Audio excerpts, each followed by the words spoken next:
छुटा जी तो कैला रंगदारी रे घर चढ़ के मारबो बरियारी रे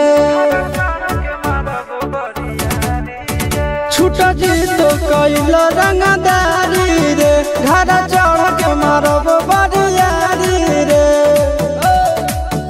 तोरा बाप के न तोरा दादा के चिन्हबो बेटा सब गोली मारबो तैगो गिनबो तोरा बाप के न तोरा दादा के चिन्हबो बेटा सब गोली मारबो तैगो गिनबो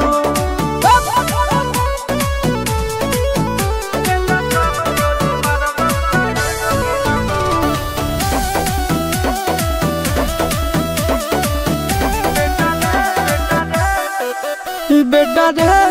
काटा से ठोक देबो चिमनी के भाटा में झोंक देबो देखबो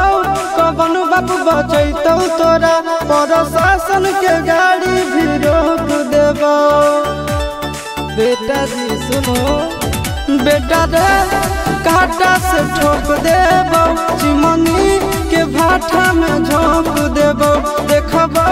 कवन बाप बचैतौ तोरा प्रशासन के गाड़ी भी रोक देबो तोरा जैसन के हम खड़े खड़े गिनबो बेटा सब गोली मारबो तैगो गिनबो तोरा बाप के न तोरा दादा के चिन्हबो बेटा सब गोली मारबो तैगो गिनबो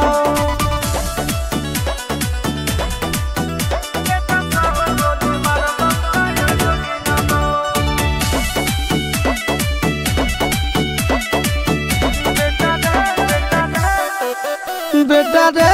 दौड़ा के बाजार में मारबो गोली तोर कपार में रंगदारी जे करभी बिहार में गड़ देबो गंगा जी किनार में इतना मार पड़तो ना बेटा बेटा रे